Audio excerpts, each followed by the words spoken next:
Hello ಗೆಳೆಯರೆ, ನಮಸ್ಕಾರ. ಇವತ್ತಿನ ವಿಶೇಷವಾಗಿ ಸ್ವಾಗತ. ಇವತ್ತಿನ ಬ್ಲಾಗಲ್ಲಿ ಟಾಟಾ ಏಸ್ ಗೋಲ್ಡ್ CNG ಮತ್ತು ಮಾರುತಿ ಸುಜುಕಿದು ಕ್ಯಾರಿ ವೆಹಿಕಲ್ CNG ವರ್ಷನ್ ಏನಿದೆ ಇದರ ಮಧ್ಯೆ ಇರುವ ಒಂದು ವ್ಯತ್ಯಾಸನ ನಾವು ನೋಡ್ತೀವಿ. ಸೊ ಗೆಳೆಯರೆ, ಈ ಒಂದು ವಿಡಿಯೋನ ಪೂರ್ತಿಯಾಗಿ ನೋಡಿ ಮಾಹಿತಿ ತಿಳ್ಕೊಳ್ಳಿ. ಸೊ ಸರ್ವೇ ಸಾಮಾನ್ಯವಾಗಿ ಕಾಣಕ್ಕಿರುವ ಗಾಡಿಗಳು ಎರಡು ಏನು ಅಂತಂದರೆ ಪ್ರೈಸ್ ಸೆಗ್ಮೆಂಟಲ್ಲಿ ಎರಡು ಕೂಡ ಸೇಮ್ ಲೆವೆಲಲ್ಲೇ ಇದೆ. ಹಾಗಾಗಿ ಏನು ಅಂತಂದರೆ ಇದು ಎರಡು ಕೂಡ ಒಂದು ಕಾಂಪಿಟೇಟರ್ ವೆಹಿಕಲ್ ಆಗಿರುತ್ತೆ. ಬಟ್ ಟಾಟಾ ಏಸ್ ಬಂದು ಟಾಟಾ ಬ್ರ್ಯಾಂಡ್ ಆಗಿರುತ್ತೆ, ಸೂಪರ್ ಕ್ಯಾರಿ ಬಂದುಬಿಟ್ಟು ಮಾರುತಿ ಸುಜುಕಿ ಬ್ರ್ಯಾಂಡ್ ಆಗಿರುತ್ತೆ. ಸೊ ಗೆಳೆಯರೆ, ಈ ವಿಡಿಯೋನ ಪೂರ್ತಿ ನೋಡಿ ಮಾಹಿತಿ ತಿಳ್ಕೊಳ್ಳಿ ಅಂತ ಹೇಳ್ತಾ ಬನ್ನಿ ಗೆಳೆಯರೆ ಈ ಒಂದು ವಿಡಿಯೋನ. ಟಾಟಾ ಏಸ್ CNG ಮತ್ತು ಮಾರುತಿ ಸುಜುಕಿ ಕ್ಯಾರಿ CNG ಈ ಎರಡು ವೆಹಿಕಲ್ನ ಇರುವ ವ್ಯತ್ಯಾಸದ ಬಗ್ಗೆ ನಾವೀಗ ನೋಡ್ತೀವಿ. ಸೊ ಹಾಗೇನು ಅಂತಂದರೆ ಬಹುಮುಖ್ಯವಾಗಿ ಇಂಜಿನ್ ಮತ್ತು ಪರ್ಫಾರ್ಮೆನ್ಸ್ ಬಗ್ಗೆ ನೋಡೋಣ. ಸೊ ಟಾಟಾ ಏಸಲ್ಲಿ ನಿಮಗೆ multi point gas injection engine ಬರುತ್ತೆ. ಹಾಗೆಯೇ ಸೂಪರ್ ಕ್ಯಾರಿಲಿ ಕೂಡ ಸೇಮ್ ಇಂಜಿನ್ ಬರುತ್ತೆ, ಮಲ್ಟಿ ಪಾಯಿಂಟ್ ಫ್ಯೂಲ್ ಇಂಜೆಕ್ಷನ್ ಬರುತ್ತೆ. ಇದು ಬಂದು ಗ್ಯಾಸ್ ಇಂಜೆಕ್ಷನ್, ಇದು ಬಂದು ಫ್ಯೂಲ್ ಇಂಜೆಕ್ಷನ್. ದೊಡ್ಡ ಮೇಜರ್ ಡಿಫ್ರೆನ್ಸ್ ಏನಿಲ್ಲ, ಎರಡೂ ಒಂದೇ. ಬಟ್ ಕೆಲಸ ಮಾಡೋ ಫಂಕ್ಷನ್ ಎರಡೂ ಒಂದೇ. ಬಟ್ ಏನು ಅಂತಂದರೆ ಒಂದು ಸಣ್ಣ ಎರಡು ಸೆನ್ಸರ್ ವಿಷಯದಲ್ಲಿ ಎರಡು ಚೇಂಜ್ ಆಗಿರುತ್ತೆ. ಹಾಗೆಯೇ ಗೆಳೆಯರೆ, ಇಂಜಿನ್ CC ನೋಡಿ, ಟಾಟಾ ಏಸ್ ಬಂದು ನಿಮಗೆ 694 ಇಂಜಿನ್ ಸಿಗುತ್ತೆ, 694 CC ಇಂಜಿನ್ ಸಿಗುತ್ತೆ. ಆದರೆ ಇದ್ರಲ್ಲಿ ನೋಡಿ, ಕ್ಯಾರಿ ನೋಡಿ 1200 CC, 1196 CC ಇಂಜಿನ್ ಸಿಗುತ್ತೆ. ಸೊ ಟಾಟಾ ಏಸಲ್ಲಿ ನಿಮಗೆ 2 ಸಿಲಿಂಡರ್ ಇಂಜಿನ್ ಬರುತ್ತೆ, ಆದರೆ ಮಾರುತಿ ಕ್ಯಾರಿಲಿ ನಿಮಗೆ 4 ಸಿಲಿಂಡರ್ ಇಂಜಿನ್ ಬರುತ್ತೆ. ಹಾಗೆಯೇ ಅದರಲ್ಲೇ ನೋಡಿ ಏನು ಅಂತಂದರೆ ಪವರ್ಲಿ ವ್ಯತ್ಯಾಸ ಕಾಣ್ತಿರೋದು. ಪವರಲ್ಲಿ ನೋಡಿ 26 HP ಟಾಟಾ ಏಸು, ಆದರೆ ಇದರಲ್ಲಿ ನೋಡಿ 65 HP ಮಾರುತಿ ಕ್ಯಾರಿ. ಟಾರ್ಕಲ್ಲಿ ಆಗಲೇ ನಾನು ಹೇಳೇ ಇದ್ದೀನಿ. ಸೊ ಕ್ಲಚ್ ಬಂದು ಸಿಂಗಲ್ ಡ್ರೈ ಪ್ಲೇಟ್ ಕ್ಲಚ್ ಸಿಗುತ್ತೆ. ಸೊ ಎರಡಕ್ಕೂ ಕೂಡ ಸಿಂಗಲ್ ಡ್ರೈ ಪ್ಲೇಟ್ ಕ್ಲಚ್ಚೇ ಬರೋದು. ಹಾಗೆ ಗೇರ್ ಬಾಕ್ಸಿಗೆ ಸಂಬಂಧಪಟ್ಟ ಮಾಹಿತಿ ಏನು ಅಂತಂದರೆ ಗೆಳೆಯರೆ, ನೋಡ್ತಿರ್ಬೋದು 6 ಸ್ಪೀಡ್ ಒಂದು ರಿವರ್ಸ್ ಬರುತ್ತೆ ಯಾವುದರಲ್ಲಿ, ಟಾಟಾ ಏಸಲ್ಲಿ. ಆದರೆ ಮಾರುತಿ ಸುಜುಕಿಲಿ 5 ಸ್ಪೀಡು ಒಂದು ರಿವರ್ಸು ಬರುತ್ತೆ. ಬಟ್ ಎರಡು ಒಂದೇ ನನ್ನ ಪ್ರಕಾರ. 6 ಸ್ಪೀಡ್ ಇದ್ದ ಮಾತ್ರಕ್ಕೆ ಇದರಲ್ಲೇನು ದೊಡ್ಡ ಡಿಫ್ರೆನ್ಸ್ ಏನಾಗಲ್ಲ. ಹೈವೇಲಿ ನಿಮಗೆ 1-2 ಕಿಲೋಮೀಟರ್ ಎಕ್ಸ್ಟ್ರಾ ಮೈಲೇಜ್ ಸಿಗ್ಬೋದಷ್ಟೇ. ಬಟ್ ಲೋಕಲಲ್ಲಿ ಎರಡೂ ಗಾಡಿ ಒಂದೇ ರೀತಿ ಪರ್ಫಾರ್ಮೆನ್ಸ್ ಮಾಡುತ್ತೆ. ಬಟ್ ಗೇರ್ ಬಾಕ್ಸ್ ನೋಡಿ, GBS 6.5 ಸಿಂಕ್ರೋಮೆಶ್ ಗೇರ್ ಬಾಕ್ಸ್ ಬರುತ್ತೆ ಎರಡು ಗಾಡಿಗೂ ಕೂಡ. ಸೊ ಗೆಳೆಯರೆ, ಮ್ಯಾಕ್ಸ್ ಸ್ಪೀಡ್ ಬಂದು ಟಾಟಾ ಏಸ್ ಬಂದು 70 km/h ಆಗಿರುತ್ತೆ, ಆದರೆ ಸೂಪರ್ ಕ್ಯಾರಿ ಬಂದು 80 km/h ಆಗಿರುತ್ತೆ. ಎರಡು ಕೂಡ BS6 ನಾರ್ಮ್ಸೇ ಪಾಸ್ ಆಗಿರುತ್ತೆ. ಹಾಗೆಯೇ ಗೆಳೆಯರೆ, ಫ್ಯೂಲ್ ಟ್ಯಾಂಕ್ ಕೆಪಾಸಿಟಿ ನೋಡ್ತಿರ್ಬೋದು, ಎರಡು ಕೂಡ 70 ಲೀಟರ್ CNG ಇರುತ್ತೆ. ಆದರೆ ಮಾರುತಿ ಸುಜುಕಿಲಿ 5 ಲೀಟರ್ ಪೆಟ್ರೋಲ್ ಎಡಿಷನಲ್ ಬರುತ್ತೆ. ಟಾಟಾ ಏಸಲ್ಲಿ ನಿಮಗೆ 3 ಲೀಟರ್ ಟ್ಯಾಂಕ್ ಸಿಕ್ಕಬಹುದು. ಇನ್ನೊಂದು ವಿಷಯ ಏನು ಅಂತಂದರೆ ಸೀಟಿಂಗ್ ಕೆಪಾಸಿಟಿ ನೋಡ್ತಿರ್ಬೋದು. ಏನು ಅಂತಂದರೆ ಡ್ರೈವರ್ +1 ಪಾಸಿಂಗ್ ಎರಡು ಗಾಡಿಗೂ ಇರುತ್ತೆ. ಸೊ ವೆಹಿಕಲ್ ಕಾನ್ಫಿಗರೇಷನ್ ನೋಡ್ಬೋದು, cabin with fixed deck body ಅಂತ ಇರುತ್ತೆ. ಅಂದರೆ ವಿಷಯ ಏನು ಅಂತಂದರೆ ಟಾಟಾ ಏಸಲ್ಲಿ ಚಾಸಿ ಇರುತ್ತೆ, ಚಾಸಿ ಮೇಲೆ ಬಾಡಿನ ಫಿಟ್ ಮಾಡಿರುತ್ತೆ. ಸೊ ಎರಡು ಗಾಡಿ ಕೂಡ cabin with fixed side deck body, cabin and chassis ಅಂತ ಇರುತ್ತೆ. ಎರಡು ಕೂಡ ಚಾಸಿ ಪ್ಲಸ್ ಬಾಡಿ ವೆಹಿಕಲ್ ಆಗಿರುತ್ತೆ, ಫ್ರೇಮ್ ಮೇಲೆ ಅಟ್ಯಾಚ್ ಆಗಿರಲ್ಲ. ಸೊ ಎರಡು ಕೂಡ ಆಕ್ಸಲ್ ಕಾನ್ಫಿಗರೇಷನ್ 4+2 4x2ನೇ ಇರುತ್ತೆ. ಹಾಗೆಯೇ ಗೆಳೆಯರೆ, ಇಲ್ಲಿ ನೋಡ್ತಿರ್ಬೋದು ಸಸ್ಪೆನ್ಷನ್ಗೆ ಸಂಬಂಧಪಟ್ಟ ಮಾಹಿತಿ ಏನು ಅಂತಂದರೆ ಟಾಟಾ ಏಸಲ್ಲಿ ನಿಮಗೆ rigid axle with parabolic leaf spring ಬರುತ್ತೆ. ಅಂದರೆ ಏನು ಅಂತಂದರೆ ಮುಂದೆ ಬಂದು ಕಟ್ಟೆ ಸಸ್ಪೆನ್ಷನ್ ಬ್ಲೇಡ್ ಬರುತ್ತೆ ಯಾವುದಕ್ಕೆ, ಟಾಟಾ ಏಸ್ಗೆ. ಆದರೆ ಇದರಲ್ಲಿ ಸ್ಟ್ರಡ್ ವಿತ್ ಕಾಯಿಲ್ ಸ್ಪ್ರಿಂಗ್. ಅಂದರೆ ನೀವು ಓಮ್ನಿ ನೋಡಿದ್ದೀರಾ, ಓಮ್ನಿಗೆ ನೋಡಿ ಏನು ಅಂತಂದರೆ ಒಂದು ಸಸ್ಪೆನ್ಷನ್ ಬರ್ತಾ ಇತ್ತು, ಮುಂದೆ ಬಂದು ಕಾಯಿಲ್ ಸ್ಪ್ರಿಂಗು ಶಾಕ್ ಅಬ್ಸರ್ವರ್ ಥರ. ಕಾರ್ಗೆ ಮೋಸ್ಟ್ ಆಫ್ ದಿ SUV ಕಾರ್ಸ್ಗಳಿರುತ್ತೆ, ಆ ಒಂದು ಸಸ್ಪೆನ್ಷನ್ ಇದರಲ್ಲಿ ಬರೋದು ಏನು ಅಂತಂದರೆ ಕ್ಯಾರಿಲಿ. ಮತ್ತು ರೇರ್ ಸಸ್ಪೆನ್ಷನ್ ಬಂದು parabolic leaf spring, hydraulic telescopic shock observer, ಎರಡಕ್ಕೂ ಕೂಡ ಲೀಫ್ ಸ್ಪ್ರಿಂಗೇ ಬರೋದು. ಸೊ ವೆಯ್ಟ್ ಕ್ಯಾರಿಂಗ್ ಕೆಪಾಸಿಟಿ ಅಂದರೆ ಸಸ್ಪೆನ್ಷನ್ಗೆ ಸಂಬಂಧಪಟ್ಟ ವಿಷಯದಲ್ಲಿ ಟಾಟಾ ಏಸ್ ಸ್ವಲ್ಪ ಗಟ್ಟಿಮುಟ್ಟಾಗಿದೆ. ಅಂದರೆ ಯಾಕೆ ಹೇಳ್ತಿದ್ದೀನಿ ಅಂದರೆ ಇದು ಕ್ಯಾರಿದು ಬಂದು ಮುಂದೆ ಇರುವ ಸಸ್ಪೆನ್ಷನ್ ಏನು ಲೋಕಲ್ ಸಸ್ಪೆನ್ಷನ್ ಬೇಗ ಹಾಳಾಗುತ್ತೆ ಅಂತಲ್ಲ, ಅಂದರೆ ರಫ್ಯೂಸ್ ಮಾಡೋಕ್ಕಾಗಲ್ಲ, ಅದು ಒಂಥರ ಸ್ಮೂತ್ ಇರುತ್ತೆ.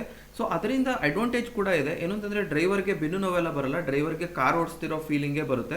ಆದರೆ ಇದರಲ್ಲಿ ಖಾಲಿ ಗಾಡಿ ಇದ್ದರೆ ಟಾಟಾ ಏಸಲ್ಲಿ ಎತ್ತೆತ್ತಾಗುತ್ತೆ. ಬಟ್ ಏನು ಅಂತಂದರೆ ಲೈಫ್ ಜಾಸ್ತಿ ಇರುತ್ತೆ ಆ ಒಂದು ಸ್ಪ್ರಿಂಗ್ ಸಿಸ್ಟಮ್ದು. ಹಾಗೆಯೇ ಗೆಳೆಯರೆ, ಟೈರ್ ಸೈಜ್ ನೋಡೋಣ. ನಿಮಗೆ 12 ಸೈಜ್ 145R 12 ಸೈಜ್ ಟೈರ್ ನಿಮಗೆ ಟಾಟಾ ಏಸಲ್ಲಿ ಸಿಗುತ್ತೆ. ಆದರೆ ನಿಮಗೆ ಕ್ಯಾರಿಲಿ 155R 13 ಸೈಜ್ ಬರುತ್ತೆ, ಒಂದು ಸೈಜು ಜಾಸ್ತಿ ಸಿಗುತ್ತೆ.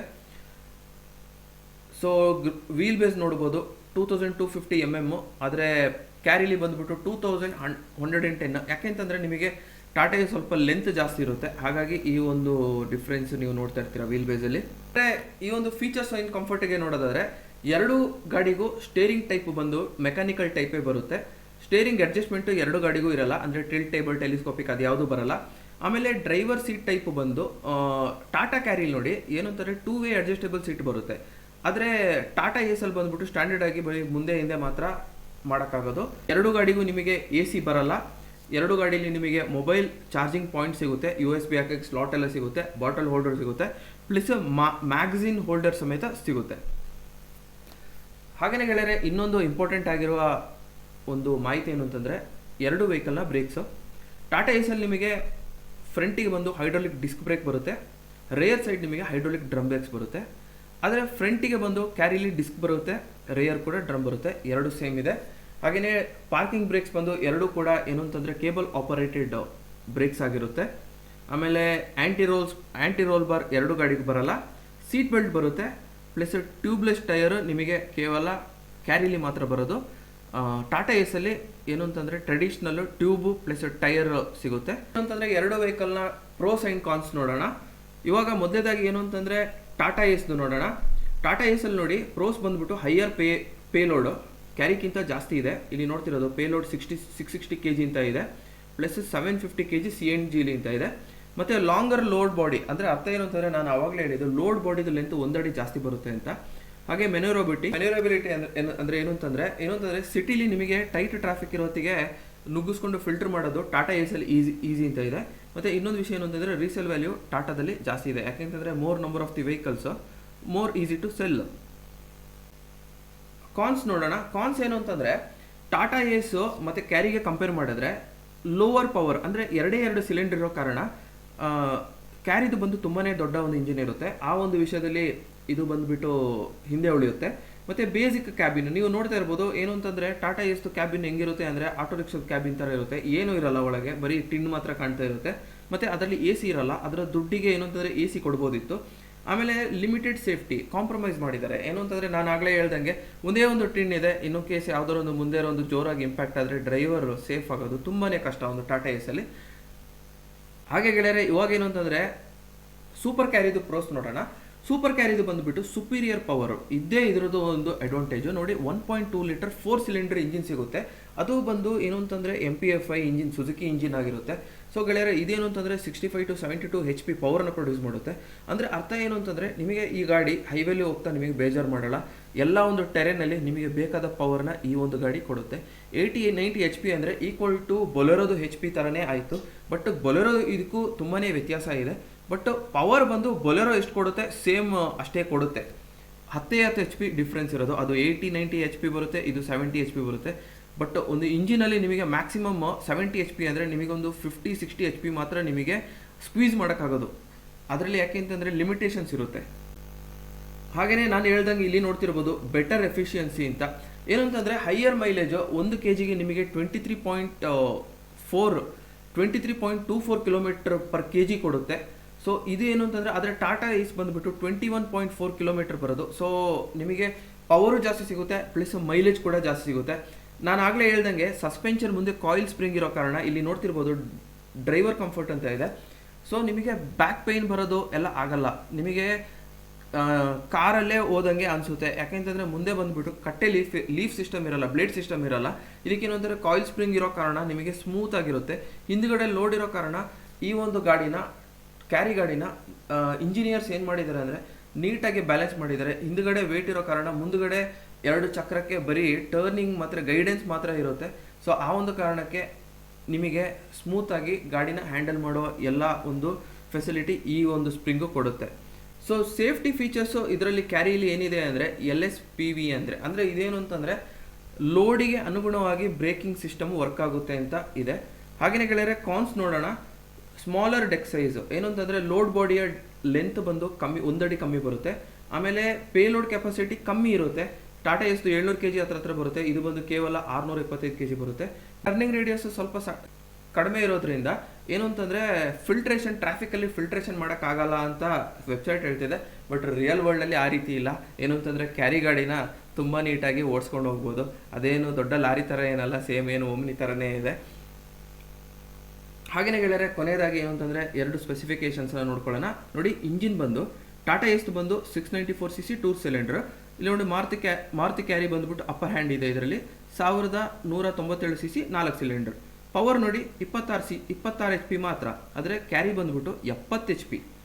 ಪೇಲೋಡ್ ನೋಡಿ, ಇದರಲ್ಲಿ ಟಾಟಾ ಎಸ್ 750 kg, ಇದು ಬಂದ್ಬಿಟ್ಟು ಕೇವಲ 625 kg ಮಾತ್ರ ಇರೋದು. ಮೈಲೇಜ್ ನೋಡಿ 21.4 km/kg. ಇಲ್ಲಿ ನೋಡಿ ಇದು ಬಂದು 23.24 km/kg. ಇಲ್ಲಿ ನೋಡಿ ಲೋಡ್ ಬಾಡಿ ನೋಡಿ 8.2 ಫೀಟ್, ಇದು 7.1 ಫೀಟ್. ನೋಡಿದ್ರಲ್ಲ, ಇದಿಷ್ಟು ಬಂದು ಟಾಟಾ ಎಸ್ ಗೋಲ್ಡ್ ಮತ್ತು ಸುಜುಕಿ ಕ್ಯಾರಿ ವೆಹಿಕಲ್ ಏನಿದೆ ಇದಕ್ಕೆ ಸಂಬಂಧಪಟ್ಟ ವ್ಯತ್ಯಾಸ. ಸೊ ಗೆಳೆಯರೆ, ನನ್ನ ಈ ಒಂದು ವಿಡಿಯೋದಲ್ಲಿ ನಿಮಗೆ ಬೇಕಾದ ಮಾಹಿತಿ ಸಿಕ್ಕಿದೆ ಅಂತ ಅಂದ್ಕೊಂಡಿದ್ದೀನಿ. ಗೆಳೆಯರೆ, ನಿಮ್ಮ ಒಂದು ಅನಿಸಿಕೆನ ಕಮೆಂಟ್ ಮುಖಾಂತರ ತಿಳಿಸಿ, ಮತ್ತು ಇನ್ನು ಯಾವ್ದಾದ್ರು ಒಂದು ವೆಹಿಕಲ್ದು ವಿಡಿಯೋ ಮಾಡಬೇಕಾದ್ರೂ ಖಂಡಿತವಾಗ್ಲೂ ತಿಳಿಸಿ, ನಾನು ಪ್ರಯತ್ನ ಪಡ್ತೀನಿ. ಹಾಗೆ ಗೆಳೆಯರೆ, ಕ್ಯಾರಿ ವೆಹಿಕಲ್ನ ನನ್ನ ಕಡೆಯಿಂದ ಹೋದರೆ ನಿಮಗೆ ಆಫರ್ ಇದೆ ನೋಡಿ. ನಾನು ಶೋರೂಮ್ಗೆ ಹೋಗಿ ಈ ಒಂದು ರಿವ್ಯೂನ ಮಾಡಿರ್ತೀನಿ ನೋಡಿ, ಡಿಸ್ಕ್ರಿಪ್ಷನಲ್ಲಿ ಅದರ ಒಂದು ಲಿಂಕ್ ಹಾಕಿರ್ತೀನಿ. ಇಲ್ಲಾಂತಂದರೆ ಕೊನೆಯದಾಗಿ ಪಾಪಪ್ ಆಗೋ ರೀತಿ ನಾನು ಮಾಡಿರ್ತೀನಿ. ಖಂಡಿತವಾಗ್ಲೂ ಆ ಒಂದು ವಿಡಿಯೋ ನೋಡಿ. ಅದರಲ್ಲಿ ಏನು ಅಂತಂದರೆ ಸೇಲ್ಸ್ ಎಕ್ಸಿಕ್ಯೂಟಿವ್ ತುಂಬ ನೀಟ್ ಆ್ಯಂಡ್ ಕ್ಲಿಯರಾಗಿ ನಿಮಗೆ ಎಕ್ಸ್ಪ್ಲೇನ್ ಮಾಡಿದ್ದಾರೆ. ಗಾಡಿ ಯಾವ ರೀತಿ ಫಂಕ್ಷನ್ ಆಗುತ್ತೆ, ಗಾಡಿಯ ಒಂದು ಸಸ್ಪೆನ್ಷನ್ ಯಾವ ರೀತಿ ವರ್ಕ್ ಆಗುತ್ತೆ. ಪ್ಲಸ್ ಏನು ಅಂತಂದರೆ ಅವರು ಪ್ರಾಮಿಸ್ ಮಾಡಿದ್ದಾರೆ, ನನ್ನ ಮುಖಾಂತರ ಹೋದರೆ ನಿಮಗೆ ಆಕ್ಸೆಸರಿ ಫ್ರೀಯಾಗಿ ಕೊಡ್ತೀನಿ ಅಂತ ಪ್ರಾಮಿಸ್ ಮಾಡಿದ್ದಾರೆ. ಸೊ ಇದಿಷ್ಟು ಹೇಳ್ತಾ ನಿಮ್ಮ ಒಂದು ಅನಿಸಿಕೆಯನ್ನು ಖಂಡಿತವಾಗ್ಲೂ ಕಮೆಂಟ್ ಮುಖಾಂತರ ತಿಳಿಸಿ ಅಂತ ಹೇಳ್ತಾ ಮುಂದಿನ ವಿಡಿಯೋದಲ್ಲಿ ಭೇಟಿಯಾಗಿದ್ದಾರೆ. ಥ್ಯಾಂಕ್ ಯು ಗೆಳೆಯರೆ, ಶುಭ ದಿನ. ಜೈ ಹಿಂದ್, ಜೈ ಕರ್ನಾಟಕ.